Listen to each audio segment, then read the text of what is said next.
Eye's Visual VRP is a portable vision testing platform that includes visual fields, acuity, color vision testing, pupillometry, and extraocular motility. The Visual leverages virtual reality, artificial intelligence, and augmented technologies to enable eye care providers to test for and monitor common eye diseases. Visit alleyes.com for more information.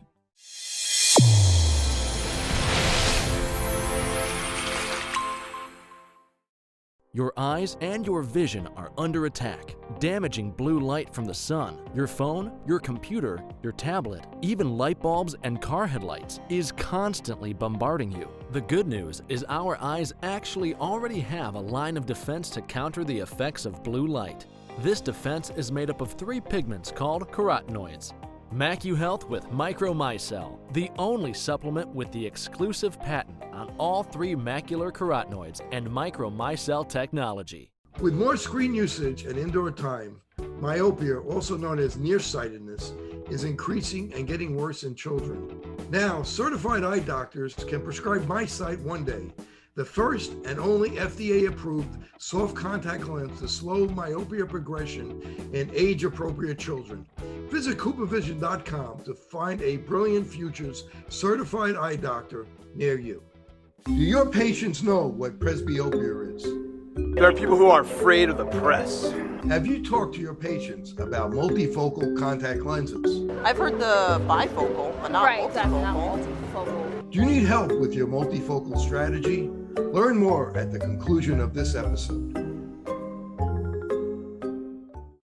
Welcome back to part 2 of my interview with Dr. Joseph Allen.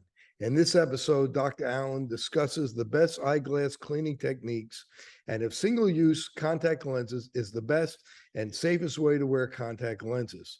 If you're new here and you like our interviews, press like, subscribe, share, and hit the bell. Also, please leave comments. Be sure to watch our full-length documentary, Open Your Eyes, on Amazon Prime, Apple TV, iTunes, Google Play, and YouTube Movies and Shows.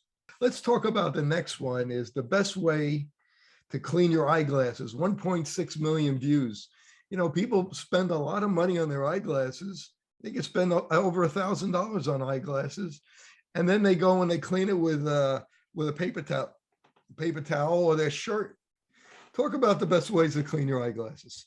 Yeah, thank you. The truth, you got it right on the nail there. Most people do. They clean it with their shirt. They clean it with even a Kleenex, tissue paper is often not the best thing because a lot of them have different oils like skin moisturizers kind of built into them. But that's not really appropriate for your glasses. Probably the best thing and the biggest issue people have is they're always like, I can't see through here. There's so much glare. Thankfully, good glasses, if they're investing in good glasses, they have a good anti-reflective on there. Anti-reflective on its own does tend to attract more oils and dust. So better quality anti-reflectives are made to kind of prevent that. But it's still likely oils will get on there, whether it's from their hair, their skin, just touching the glasses, adjusting them.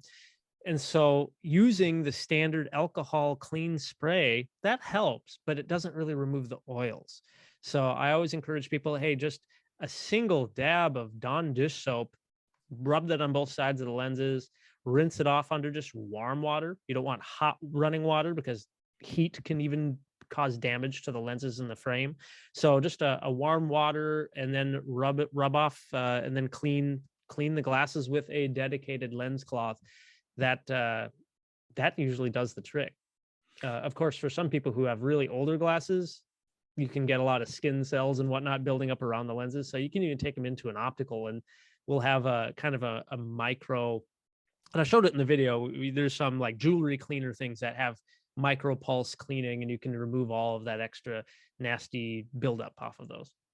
In the video, you talk about using a microfiber cloth cleaner, how it gets rid of the oils and repels the dirt, gets rid of the oils, repels the dirt, and you could also use it for your cell phone. Yeah. Just all those the wipes are great. You use them for your cell phone screens, all those sort of things. So, but if you do use eyeglass cleaner, like you said, you want to make sure that it says on it that it's safe for anti-reflection coating, because I can't tell you how many people, and I'm sure the same thing probably happens to you, where people come in and that coating is peeled off.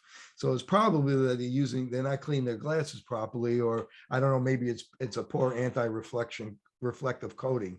Right. Can you talk about that? I don't know if you know about that. Yeah, I've at least in the older days, anti-reflective was put on a little differently on the opticals. The more higher end anti-reflectives traditionally won't kind of flake off unless they're like 8 to 10 years old. They've had maybe heat damage like crazing. The biggest culprits I've seen for kind of like how you describe, where people have either cleaned it using some other like Windex, or usually Windex isn't an issue for the lenses as it is for the frame, because it can actually strip some of the paint and colors off of the frame. But the often other things that we see people come in with is like hairspray. They get hairspray stuck on the lenses, or bug spray. Bug spray will definitely damage and destroy your glasses lenses and any coatings on there. So different types of chemicals, if you get that on there, that can hurt those lenses. Yeah, and then, like you said, you could always bring it into your local optician or the optometrist that they have a dispensary, and they'll be happy to clean them for you. Mhm. Let's go to the next one. Contact lenses for beginners, 2.4 million views. Wow, that's terrific. So let's talk about contact lenses for beginners. So in it, Yeah. insertion and removal is kind of how you started that video. Right. So when I started on YouTube, I found one of the more frustrating things for me was that people were learning all about eye care and their eye health through videos made by like a 12-year-old in their basement. And they don't know anything about eyes. They don't know anything about proper technique. They're just kind of showing how they do it. And I'm like, okay, well, there's all these videos out there. Like let's make something that's more to the point, shows perspective of what it's like putting contact lenses in and out. And I thought, let's make it a full series. So I have the first video showing how to put them in. The second one's how to take them out. The third one is how properly clean and take care of your lenses. And I've done ones since then of like, if a lens rolls behind the eyelid, what do you do? How do you get those out? But the funny thing is that when I made those video series, I actually launched them and released them to the public in reverse order, because I figured I didn't want to show the video like how to put them in without giving them some sort of a resource to take it out right away. So I actually released how to take them out first and then how to put them in. Yeah, thankfully a lot of people find those videos in a lot of eye clinics, if I know, use them as like their instructional video, because I try to get all fancy with the cameras, showing kind of like the finger coming toward you, kind of what it looks like, that your vision's not going to be super clear right away. It may take a little bit of time for it to clear up. But I tried to highlight the importance of cleaning your hands, making sure that you're using the right lens, that it's not torn, that you have your fingernails more trimmed and cleaned, because we're always afraid of somebody scratching their eye with their fingernail, things like that. So people always want to know how to tell if the contact lens is inside or out. If you could tell us how to do that, and the taco test. Yeah. So the two different ways that I've traditionally learned, one is of course just holding it up on your finger and looking at it, and the sides of the lens should come up kind of like a bowl. It should just come almost straight up. Now, if you have it inside out, like we're talking soft, like soft contact lenses, if you have it inside out, the edges kind of flange outward. I don't know if you can see this on the video here, but they kind of splay outward a little bit. And so that more or less is the wrong way. It should, again, come up like a nice bowl.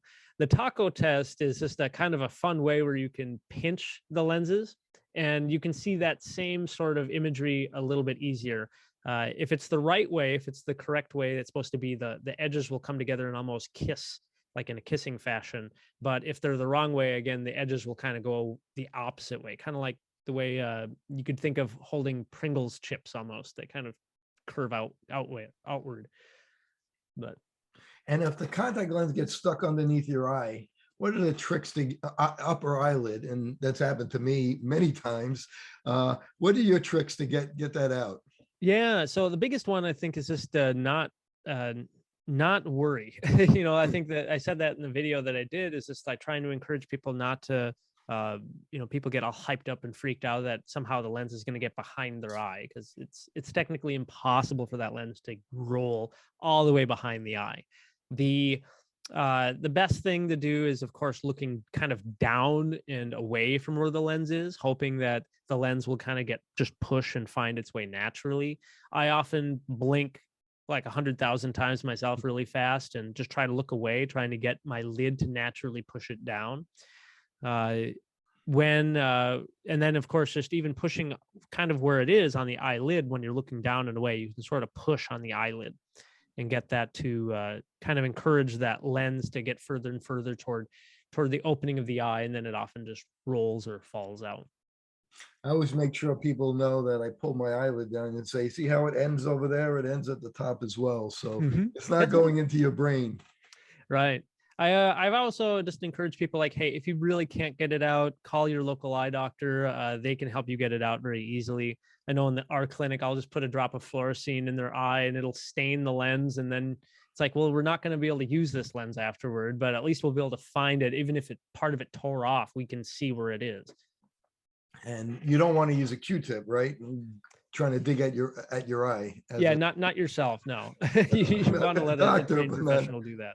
Yeah, because a lot of times people think, as you know, people think the contact lens is in their eye, and it's really because they've been poking at it and they scratched it and they have this foreign body sensation. So let's go to the next one, which you got a tremendous amount of views: monthly versus daily or single-use contact lenses. And I know I've heard you say that you're a user of Daly's Total One. Is that still the case? Yeah, I mean, I've jumped around. I've been a huge contact lens fan since I was 13. It was one of the reasons why I even got into optometry. And largely, I was a monthly wearer, even into optometry school, mainly the Cooper Vision Bioaffinities. And then in optometry school, we had the program where, hey, they wanted us to try different lenses. So companies would let us, they'd give us like an 8-week supply of whatever lenses we wanted to try out. And I've struggled with dry eye discomfort in contact lenses since I was probably late high school. And Daily Total One has been a huge fan of. I've been a huge fan of it, largely because of the decay, also some of the other aspects of it. Certainly, they're kind of the way they reinvented how the lenses are made. They also have a chemical in there that helps stabilizes the oil layers of your tear film that releases as you're wearing it. Since then, today, I'm wearing the similar from the same company, Alcon. I'm wearing their Precision 1 lenses, which is very similar. It's just more of a silicone hydrogel lens, but it still has a very similar technology as the Total One on the surface. Then the Bausch & Lomb, the newer Bausch & Lomb lenses I've also been using. Those are great. They just fit a little tight for me. And so at the end of the day, when I remove them, they kind of hug a little bit. But I find all three of those lenses to be very comfortable, especially with the dailies. But in general, for my practice, I encourage single-use daily lens for my patients. That's really what I would like. If I had a single-use daily lens that fit every single person, I would always be going that direction.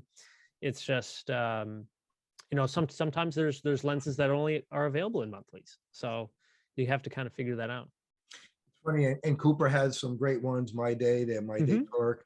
It's funny. I used to, I do a lecture sometimes on single-use contact lenses, a CE lecture, and I always start off in the lecture as what percentage of here in the audience fit mostly 2-week lenses, and about a third raised their hand. I said, what percentage fit monthly lenses? About another third on their patients raised their hand. I said, what percentage, of course, fit daily? And about another third. So we got about a third. And then I said, if it was your kid, what percentage is going to use daily lenses? And then all the eye doctors raise their hand. So, I think sometimes they get intimidated to discuss new technology, the eye doctors, because there's a perceived additional cost. But in your video, you explain there really isn't that big of a deal of cost difference. Right. One of the big things that people don't think about is the solution for contact lenses. If you're wearing a 2-week or a monthly lens and you're using that solution appropriately, you're buying like a full bottle of that at least a month. And that's like a $12, $15 expense.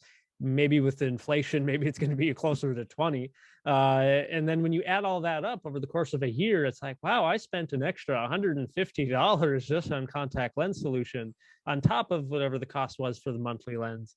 And I put myself at a higher risk of infection. So if I do get infection or some sort of complication with the contacts, now I'm going to have to spend another like maybe $300 paying the eye doctor to help fix my problem. Or even worse, what happens if you get a terrible, awful like Pseudomonas infection that affects their central vision? Now I have permanent vision loss, or maybe need a transplant at some point in my life.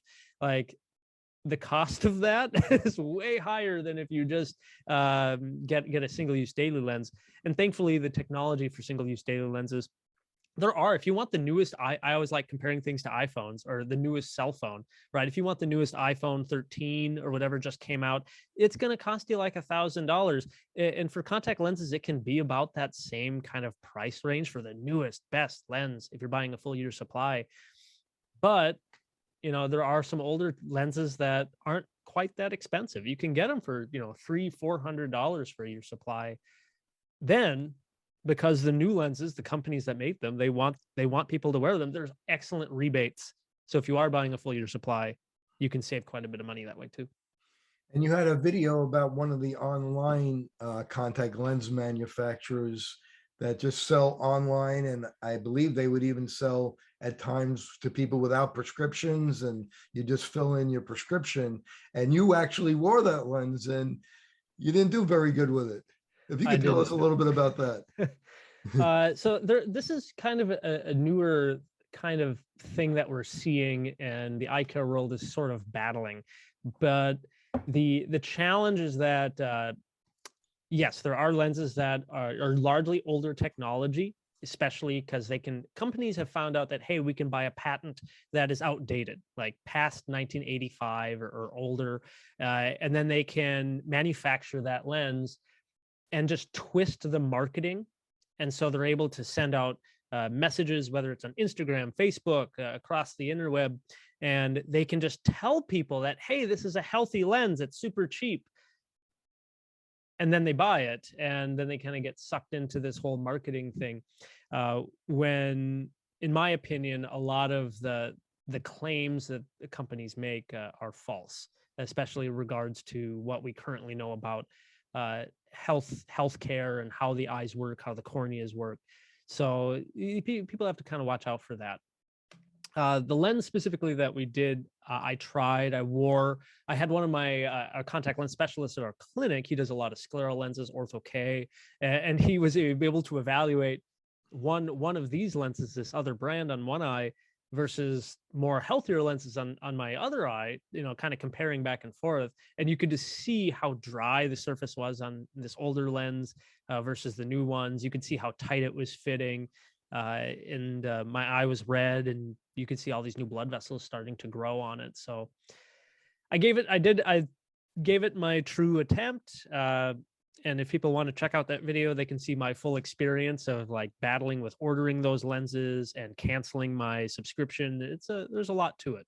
The All Eyes Visual VRP is a portable vision testing platform that includes visual fields, acuity, color vision testing, pupillometry, and extraocular motility. The visual leverages virtual reality, artificial intelligence, and augmented technologies to enable eye care providers to test for and monitor common eye diseases.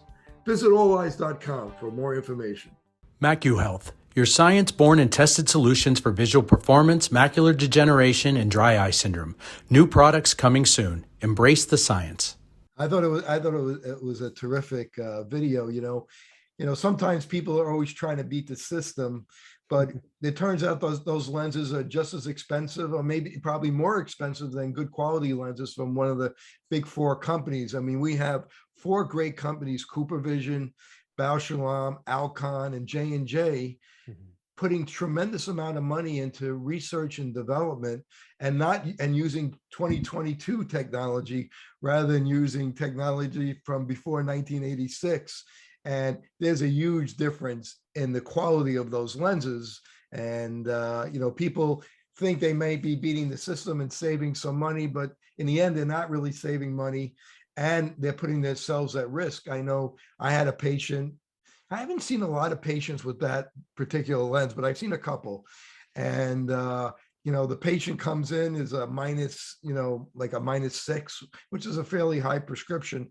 And they had tremendous, corneal distortion. Their vision was only, the best was 20/30, and where a real lens like a Bausch and Lomb or Cooper Vision or Alcon or Johnson & Johnson, they're going to see 20/15, and the eye was just so distorted. And we put them back into a regular lens, and and they obviously were very thankful. But at the same token, they're driving a car, they're driving at night, it's dark, a deer could run across the road, a kid could run across. So you want to see as good as you can. And that's one of the reasons that it's so important to get your eyes examined from an eye doctor, because our technology, whether we're doing more traditional refraction or digital refraction, we're going to give you glasses or contacts on a scale of 1 to 10. You're going to see a 10. But if you're going online and using your cell phone, you're probably going to see more of a 7 or an 8 or a 6. So you may miss that kid running across the street. So you really want to get your eyes examined by a professional. And probably this is not a good place to save money and cut corners. If you want to cut corners on a shirt, maybe that's a good place to save money. But when it comes to your contact lenses, I think you want to be careful. I mean, do you have any opinion on that? Well, I 100% agree. I try to always wake up in the morning of my day trying to be grateful for something. And my vision, my eyesight is something I have just so much value for. I get rather emotional thinking about just how beautiful the world is, but you use your eyes from the moment you wake up and you open your eyes to the end of the day when you close them. Like, you want to instantly improve the quality of your life, see better. It's like, see sharper, react a little faster. How important is sports vision now to professional athletes? Being able to react just a few seconds faster makes a huge deal. And so that goes across with everybody in all ages, especially for kids and learning. Like, we need them to see as well as they can, to perform as well as they can, so that they can learn better. For that causes ripple effects for years. So I strongly encourage people, yes, they want to be seeing their best. They should be seeing an eye care professional. I get the convenience factor. People want, like, oh, I want to be able to do, check my vision somehow from home with your phone. It's like, there's eyesight. That's one small thing. But then there's all the health and disease aspect that's hidden behind it. And I always try to encourage people in my videos, like, hey, you think you're seeing fine, but most eye diseases, they don't show themselves to your eye. They don't affect your vision, your clarity, until it's like too late. Like, that's already way past the deadline. So same exact thing. People need to be having their eyes examined by a professional. It's funny, I've done a couple of podcasts on sports vision, Larry Lambert, Keith Smithson, and some others. And many of them talk about how, the athletes are their heart is being tested, their lungs are being tested, the different types of strength is being tested. But the most important thing is their eyes aren't being tested. And they forgot about that. Now, most professional teams, luckily, are now looking at eye exercises and eye enhancement to improve their sports ability. And I loved how in your guys' movie, in the Open Your Eyes, you guys had a little clip on there about like astronauts and how critical their eyes and monitoring their eye health is, and how they have to, of course, they're using some sort of video ophthalmoscope so that other doctors back on Earth are able to look at their blood vessels and see what's going on. Like, it is such an important aspect of everything you do. It's really incredible. Like you said, and it's said that it's the window to your health, because, when I started practicing, we would see patients that had diabetes, down the road, they would have hemorrhages in their eye, and they already, most of the time, they would know they had diabetes, but not always. But now we're looking in the eye, and we're looking at 8 microns. We can see 8 microns, so we could pick up microaneurysms and different diseases way before other doctors can, and help prevent people from getting mortality and morbidity from some up to 300 systemic diseases. So the eye doctor is becoming more and more important, and is almost going to become like an internist, but can pick up things much sooner as the years go on, because our technology is so great. Right. I know right now in our clinic, we have the OCTA, we have optical coherence tomography with angiography, and I just love using it and looking at more of the deeper plexuses of the retina and digging into the research, because it's still fairly a newer development, but you can see, do you guys have that at your clinic? Yes, or? I do. It's love it. fascinating. I can lose myself looking at it. We recently had a woman just a few months ago who she did have COVID. She had COVID-19. And then within a few weeks, she started having visual changes, and she came in and largely the retina looked fairly normal. But on OCTA, we could clearly see that she had changes to her blood vessels and to different parts of the retina that we couldn't detect just on typically with a normal OCT, but you could see it even more so. And so it helped us make a diagnosis. Thankfully, she's starting to recover, but there's actually more research being published around COVID-19 causing that specific type of retinitis. So, were you seeing microaneurysms, capillary dropout? What were you seeing? Do you remember? Fundoscopically, you couldn't see anything going on.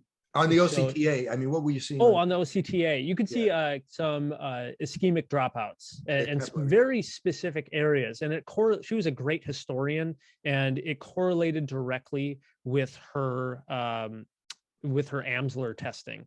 She was able to specifically draw out her scotomas, and then we confirmed that with her Humphrey Visual Field 10-2.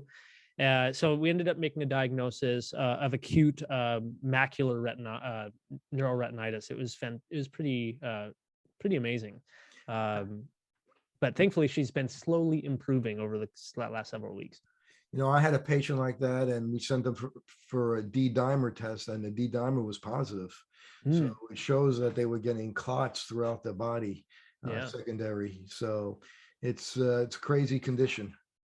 I know in your guys' video in Open Your Eyes, and I know in a lot of other podcasts that you guys have done, you guys talk a lot about systemic health and lifestyle, and how different choices have this strong ripple effect throughout your whole body. And that's honestly how I came to a lot of my lifestyle choices about my diet, my exercise, my sleep habits, because in eye care, when I did my VA residency, and maybe you had this experience when you did yours, 99% of everybody I saw was diabetic, had high blood pressure, had multiple strokes, was battling cancer or had survived cancer. Or, you know, a lot of men at the VA was erectile dysfunction, depression, and, you know, they're on 300 medications. And I was like, this is everybody. And I felt, I remember just feeling somewhat defeated. Like, is this just what I'm plagued to have as I get older? And I think throughout the entire year, I had like five gentlemen who came in who were like in their 70s or 80s. They had no medications, really no health issues. Their eyes looked really healthy. Like maybe they had cataracts, but it wasn't that bad. And they were like mentally clear. That was the other thing. They're in their older ages, and they're mentally clear. And I would ask them, like, hey, what's your secret? And they would all say it's diet and exercise. And I have to admit, even then, I was so ingrained in just like getting to clinic and doing my job, it didn't click in my head until several months later, when I was practicing and I was still seeing people sick, and I weren't in the VA system. And I started listening to more podcasts around diabetes and what diet should I be recommending to my patients? What should I be, because that's part of the standard of care for us for diabetes, is we have to be recommending them to be eating like a heart healthy diet. But I'm like, what is that? So like, what does that mean? And so I started digging more into it, and it's certainly helped me out quite a bit. So it's pretty fascinating that we share kind of the same inspiration for taking care of our own health and helping others. I mean, you make a tremendous point. I mean, because the eye doctors are going to pick these things up way before other doctors, and we can help prevent them from being on those 10 medications. And, you know, most patients are very open to learning about this. They love learning about it. So let's go to the next topic. You just did Vuity. You did a review and talked about something new in the eye field, a new pharmaceutical, a fun one, Vuity. Tell us a little bit about that and how you got involved in doing a review of Vuity. Well, so Vuity, just for people who don't know of it yet, Vuity is an eye drop of pilocarpine, 1.25%. Now, pilocarpine's been in the eye care world for a long time, mainly is for glaucoma medication, and that's usually prescribed at a higher dose, and it's usually like about 4 times a day. The most glaucoma specialists I know now don't typically prescribe pilocarpine because we have so much better medications now and better treatments. But a kind of a side effect of pilocarpine is it causes your pupils to constrict and get much smaller. And one of the biggest frustrations, I think, for everybody, probably one of the first frustrations that most people end up running into with their eyesight, if they're not nearsighted or highly hyperopic, is that they, around your early to mid 40s, you become presbyopic, and that's where you lose your ability to focus on near objects, such as seeing your phone, reading a book. You know, maybe your kids are up to showing you what they did in school, and they hold it up way too close, and you have to pull it back because you can't quite focus. So the Vuity drop constricts your pupil, which causes a pinhole effect, which improves what's called your depth of field. And it basically just gives you a larger range of sharper vision. And so, yeah, now that Vuity has been tested by the FDA and approved as a certain percentage of pilocarpine, people are starting to use it now. And so they can get a prescription for that through their eye doctor, and your eye doctor has to make sure there's a couple other things with your eyes that's going to be good for you, and that you're not at risk of complications. So you do have to get a prescription for it. But it from the few people I've prescribed it to, it seems to be having a good response. People may not use it every day, but I think it'll depend on everybody's different lifestyle and their needs. You know, The video, I got to making the video because it was a new release. It was a new thing, and I wanted to kind of talk about it, just to kind of like, hey, people should know about this. Presbyopia is a big thing. This may be a great solution. And so I largely just kind of broke it down, how it works, what it is, and then the potential complication side effects that as doctors we need to know, as well as that may concern people who may be using it. So it kind of reviews all of that. right. About, you know, in the studies, about 15% of the people get headaches, but the one that we have to always be concerned about is retinal detachment, which would be very, very rare. But I was around when we used to use pilocarpine 4 times a day, and people would have such tiny little pupils we couldn't dilate them to look in the back of the eye. It was a different time back then, but it worked very well to lower the eye pressure. But we did have a couple of people, not often, it was very rare. You know, of course, they were using it 4 times a day, and they were using 4% pilocarpine. And you know, there was always a risk of a retinal detachment. So I think your point is well taken, that you want to get your eyes examined first, make sure your pupil is dilated, to make sure there's no signs of retinal detachment or something that can lead to a retinal detachment. You might have some degeneration of the retina called lattice degeneration, or some holes or tears. So you want to know about that. And maybe you're not the right person for Vuity if you have that, but you do go on it, then you want to be tested maybe 6 weeks later, or 8 weeks later, just to make sure you're not having any side effects, you're not having any pulling. It is still very much a new thing for people to be using it for this purpose. And I believe most clinics right now, including ours, we're doing a policy where when we prescribe this medication, we usually have patients back somewhere about 4 to 6 weeks later, as you suggested there, just to fully dilate the eyes, take another good look at the retina, discuss it. signs and symptoms of retinal detachment. I haven't had any complications or problems. And even if you were to dig back into all the research about retinal detachments related to pilocarpine, it is just like you said, people using higher dosage percentage, more frequent, and it's pretty rare. It's also kind of hard to say that, yes, it's because that medication caused the retinal detachment. Someone might just be highly myopic, like a -10 to begin with. So tough to say, but it is associated with it, and it is on the technical FDA printout for the medication. So it's something that eye doctors have to be aware of. And then there's the generic 1%. And so the difference between the 1.25 fast technology versus the 1%. Yeah. The two biggest differences right now with what Vuity is versus, because this medication, like you said, has been around for a long time. Doctors don't want to just prescribe the generic 1% because it's not as effective. For the research into Vuity, they had to find the best percentage of pilocarpine to use to get the most effect, where they're not going to give too much and cause the pupil to get too small. Where they want to be just kind of like a good size that's going to improve their vision up close without causing any other negative effects or affect vision in the distance. So 1.25 was in the research to be like kind of the ideal percentage for most people. And then with the company that produced this, they have something called their FAST technology with a pH. And that really has to do with stabilizing the molecule to be around the pH of what's going to be on the eye, because that's going to help better penetrance and really improve the efficiency of that medication. Otherwise, the older, just generic 1% pilocarpine would likely cause stinging and probably wouldn't affect the eye quite as quickly or as well.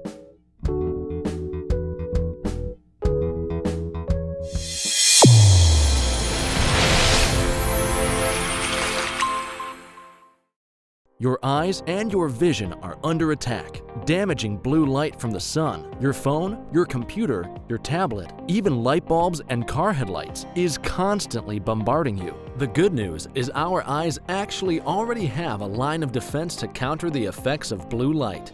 This defense is made up of 3 pigments called carotenoids. MacuHealth with Micromicelle, the only supplement with the exclusive patent on all 3 macular carotenoids and Micromicelle technology. The All Eyes Visual VRP is a portable vision testing platform that includes visual fields, acuity, color vision testing, pupillometry, and extraocular motility. The visual leverages virtual reality, artificial intelligence, and augmented technologies to enable eye care providers to test for and monitor common eye diseases. Visit alleyes.com for more information. Fitting multifocal contact lenses presents a big opportunity to meet patient needs while growing your practice. Alcon is your partner not only with our innovative portfolio, but through e-learning. Learn to enhance your multifocal strategy today with the Alcon Experience Academy. OIE Broadcasting is the emerging leader in social media. We use scientific entertainment to drive more patients into your office. Visit oiebroadcasting.com and sign up today.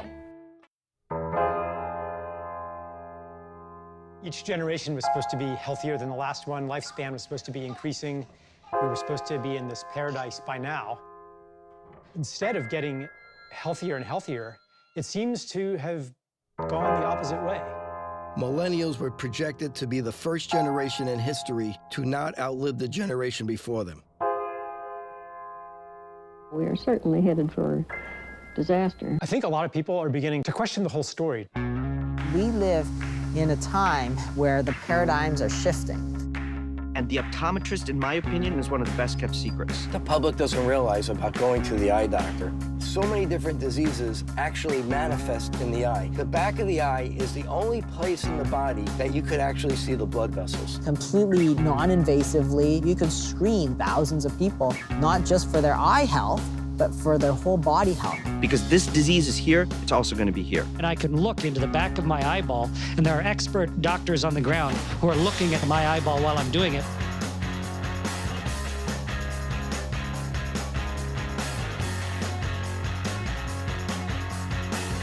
The eye is the canary of the mind.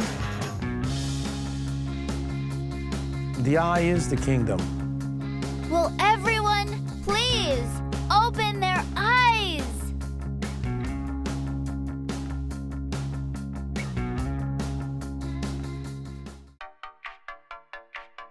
Since I bought Safe For You, my dad makes me clean his boat. Es natural y es un buen producto. Every time I go back to school, my mom always makes sure that I have my Safe For You products. I bring extra, and my roommates certainly don't mind. It's a good thing I had Safe For You to clean up after this little guy. When my hands get dry, I like to wash them with Safe For You.